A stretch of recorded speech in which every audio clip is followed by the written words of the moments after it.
Hi, how's it going? Yes, well, welcome back. Quinoa.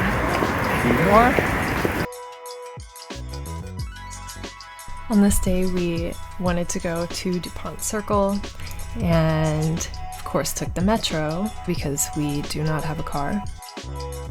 For those of you who have never been on DC Metro before, this is what it looks like in the older cars.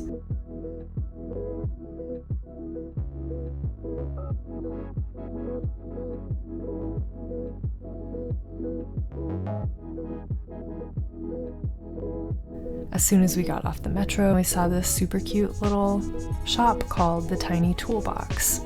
I'm a sucker for miniature dioramas and things like that. It was so cute. So we went to Buca di Beppo, which is a chain, and the best way I can describe it is if Applebee's was a kitsch wonderland and they made Italian-American food. Also, I forgot to film us walking in, so I'm just gonna put this here. Maybe you can pretend like you're watching us walk into it. This is gonna be like a rainforest cafe experience. I think it's actually owned by the same group that also owned Planet Hollywood, so the similarities are strong. The place is almost a monument to this picture of Sophia Loren staring at Jane Mansfield's cleavage. It has a 3-star average rating on Yelp. I strongly believe from people who have no idea what this place is before they go to it. And look, I'm not blaming the people who give it 3-star reviews on Yelp. I think that that's a totally fair assessment, but this place is definitely an experience and not just a restaurant. And in fact, it's barely a restaurant, so the food is not great, but it is so fun, and the portions are pretty big, so no complaints from me. This was my first time at this place, and I really enjoyed it. If for no other reason, go for the decor. Where else are you gonna find a great little bust of the Pope in a little box? I don't know. Probably not many places. Buca di Beppo gets a 5-star review from me. Afterwards, we walked from Dupont back home. I also want to add a quick note about this establishment called Assets. I'm not gonna talk too much about it because this is not my neighborhood and I don't really know the history that well, but if you want to read a hilarious article on this place, read the Washington Post article on assets in DC. Hey! They've got a Rock City bird feeder. Made me really happy to see. It's a reference to a place very close to where I went to high school. You don't see a whole lot of references to Chattanooga in DC, so that was fun.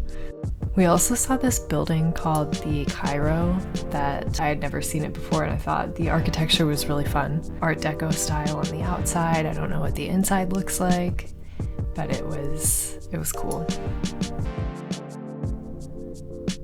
There's also this house that's famous for its Barbie scenes that it sets up in the front yard. This particular one was Paris themed. Decided to check out this place to see if they had a particular instrument that Yao was looking for. They did not have it, so we kept moving.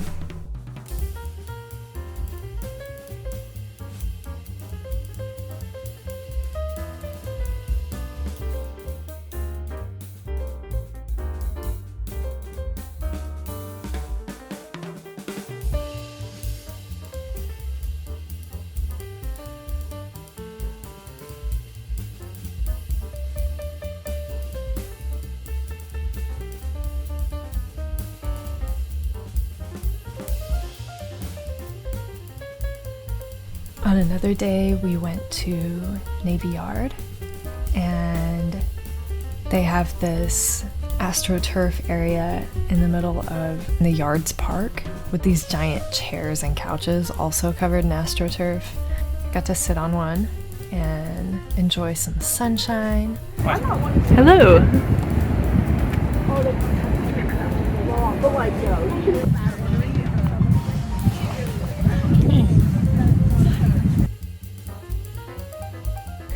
Then we went over to District Winery.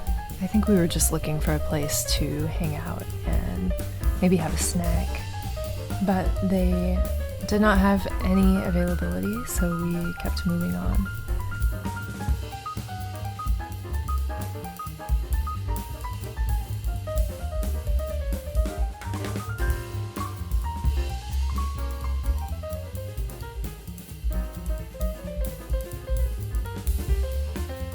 Vintage Coke? Green one? Yeah.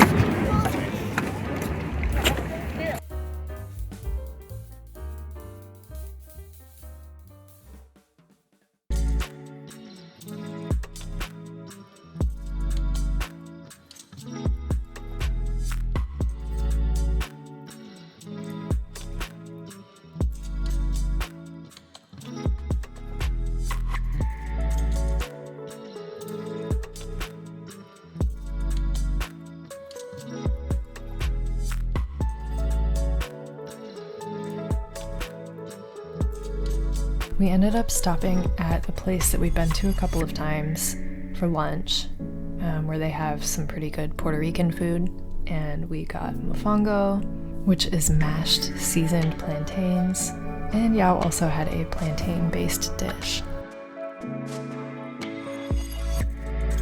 Then I went to Mah-ze-Dahr on the way home, which is a fantastic little bakery that is a chain from New York, to pick up a slice of cake and some cookies.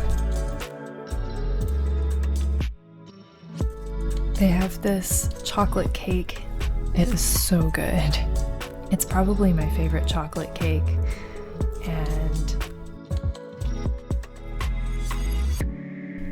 and on our way home we took in some of these beautiful sights. Sunset during early springtime, when the sky turns these really pretty pastel colors. See you next time.